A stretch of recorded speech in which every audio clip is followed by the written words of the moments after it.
This week in League of Legends, we've got a brand new map to test out on the PBE in addition to a huge amount of preseason changes that are coming to a League of Legends server near you. All this and more on Spastic Gaming. This is Water Elemental. And this is Axis, and we are here today to talk about the League of Legends. More or less the actual future of League of Legends, since everything is speculation at this point in time. The ongoing show where we talk a little bit about everyone's favorite mobile style battle game. PBE stuff. Oh my god. So, the new map is out. Well, they're going to be throwing it into the PBE right now, and then they're actually going to put it into server testing as soon as Season 4 ends. But we've taken a look at it, and it flows decently. We usually don't like to talk about stuff that's on the PvE. But this is almost guaranteed. Yeah, this is almost guaranteed. How many games have you played on that? None. I've just looked at the pictures. I've played 2. How did it go? Weird. You have so much muscle memory towards how the old map is that some places kind of get you hung up on that. But again, that's probably going to happen with Well, the that new map. excites me if it makes you hang yourself. Just halfway through the game, it's just like, I'm 14-0. I'm hung up. No, that's terrible. So this is all going to be put together with their new jungle changes, with the flow of the map, with the way Dragon works, with the way XP is going to work, all the brand new items, the level of mobility they're going for. It's all being put together so it comes out as this like brand new, fresh feeling game. Right. And with that, they're adding a lot of stuff, a lot of jungle changes. Primarily, they are adding a jungle creep in the river now. I'm not exactly sure where because it wasn't in there when I was playing the beta. Or not the beta, but yeah, the beta map, I should say. So he's a kind of like a horseshoe crab that's going to be in the river. He's a giant enemy crab.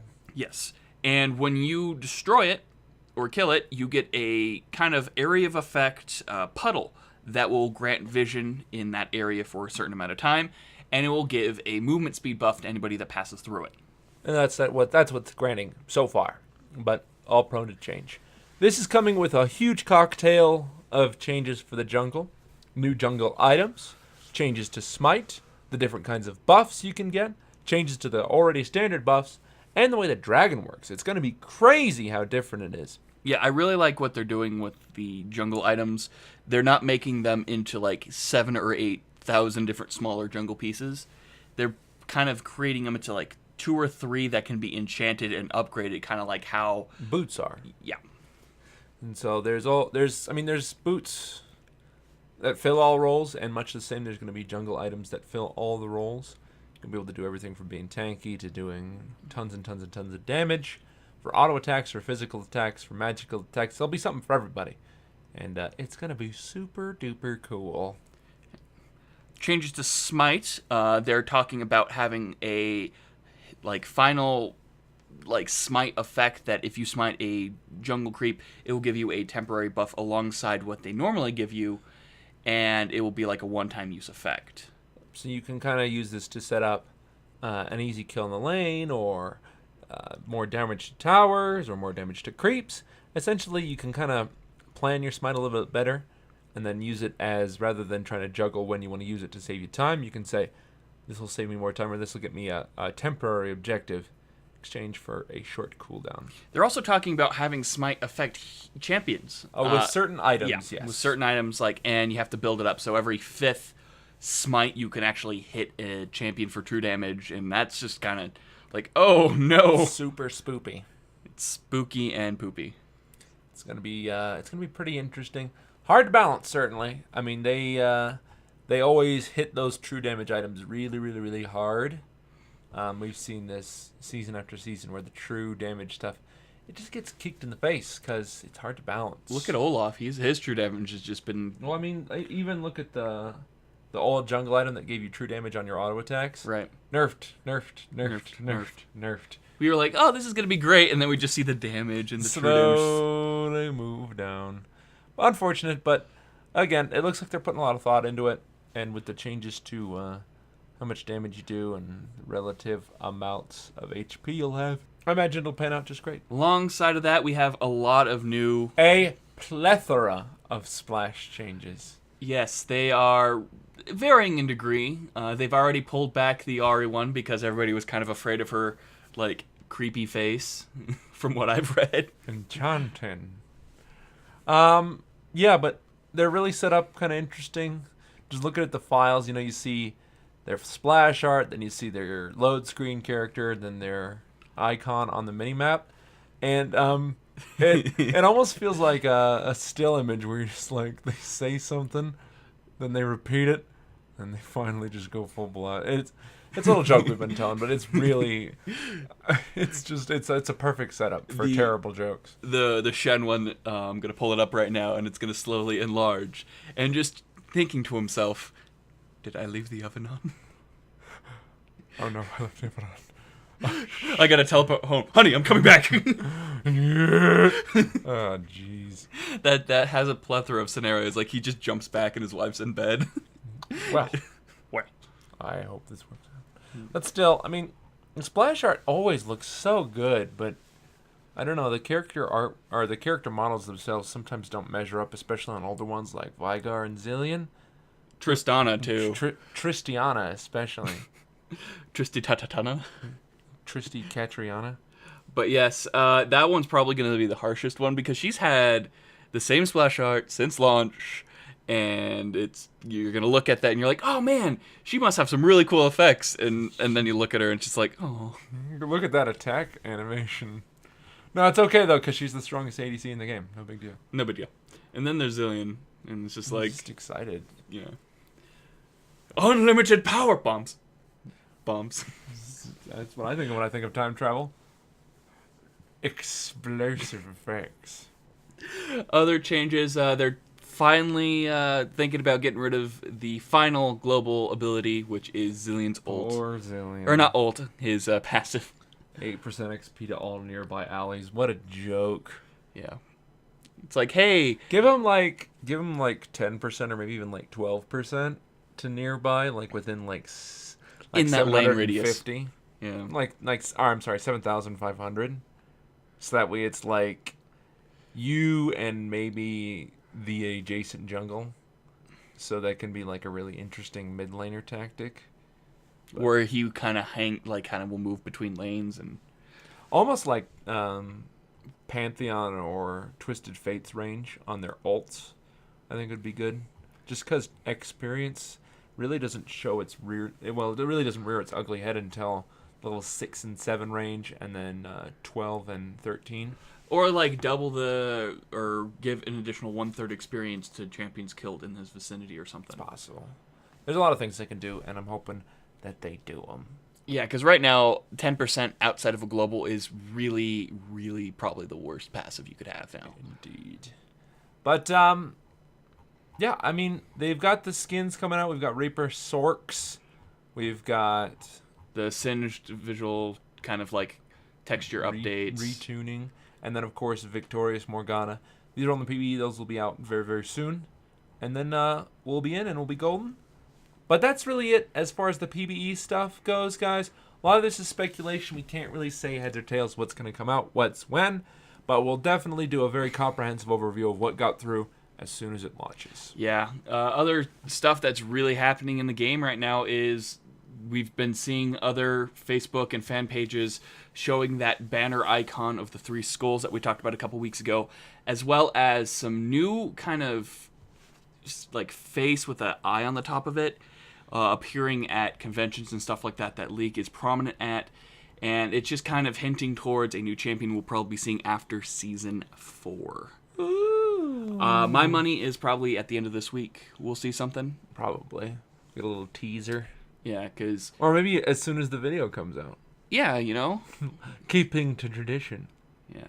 But I have a feeling that it might be a champion tied to that faction of the Watchers from the Howling Abyss. Really? What makes you think that? Because a giant eyeball and a face that's spooky. Spoopy. Yeah, and there's nothing else. Nothing else. That's unfortunate. We're going to move on to our own section here, folks. Our first question comes from Master12. He says, what kind of game could Riot make using the League of Legends Champions, not counting another MOBA. This is weird. It's like we talk about this a lot. Do what Hyrule Warriors did. Just make it a giant Dynasty Warriors game. One of the big things I think that they could do, certainly, and I mean, we saw this. This is just coming from my upbringing. I played a lot of Warcraft 3 growing up. Custom game modes were my life for like 3 or 4 years. There's so much you can do with these kind of character setups. I mean, the RTS elements are already there, and just converting it to function like that would be super, super easy.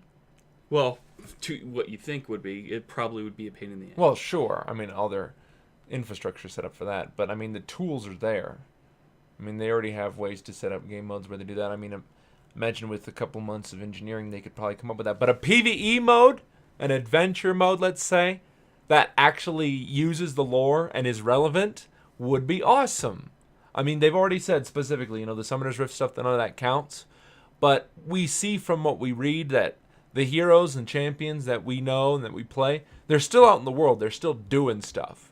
So maybe making a separate game mode where you can play with your friends or by yourself, where you just sort of go on that simple adventure with PvE and maybe a couple PvP elements. That's actually canon, that's actually based in lore and has some semblance to it, would be super cool. And you can monetize that too. You can get... You can buy buffs, campaigns and stuff. Buffs, campaigns, probably like alternate voice acting packs, stuff like that. There's stuff you can do to monetize it to make it worth your while, and people will eat that up. Yeah, and you can have the same character models, the same skills and all that, and it's just in a different item sets in a different area, and you could totally do it. But hard to think that they will. But again, it would play into the lore, it'd be really fun, it'd be really neat, and it'd be totally different and unique. I wouldn't mind seeing like a tactics game. Like each character would have like a Final Fantasy Tactics grid, and then you move them around like that. That'd be kind of cool too. Ogre battle?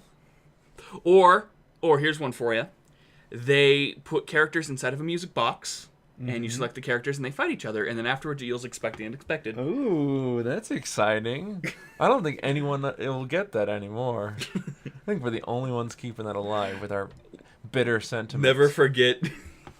Yeah, I'll never forget the unexpected. Our next question comes from Mr. High Down Hybrid. He asks, will there be any chance of an iTunes version of the show?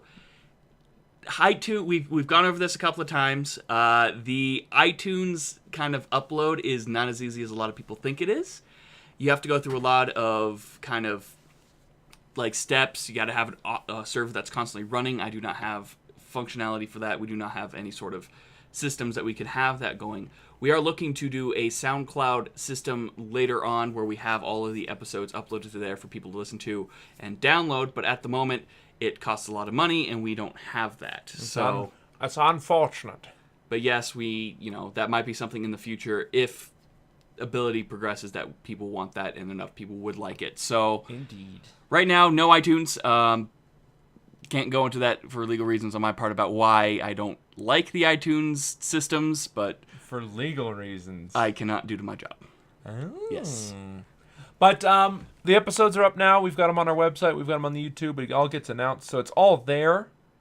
Just a pure audio version is not easily distributable. Yeah, it's just not distributable at the moment, guys. It's something that we tried to do for a long while, and it just ended up not panning out, and it hasn't been a priority for us since.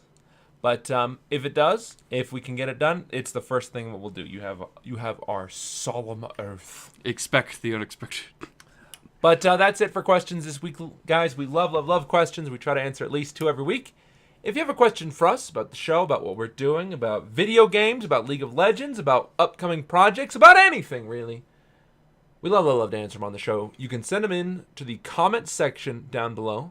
You can send them to our email at spestigaming@gmail.com. Or post them on our Facebook, Twitter, or website, all of which are linked in the information down below. Otherwise, you're going to BlizzCon soon. I am going to BlizzCon. We're going to try to set up some videos that will auto show up if we have time to actually record them. We're trying our best to get some stuff out.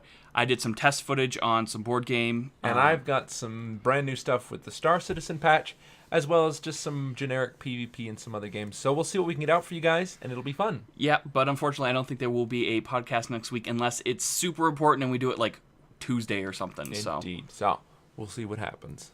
Otherwise, it's been Axis. And Water Elemental. And God bless us, everyone. Hope everybody had a safe Halloween. I had a great Halloween. I was a boner lord!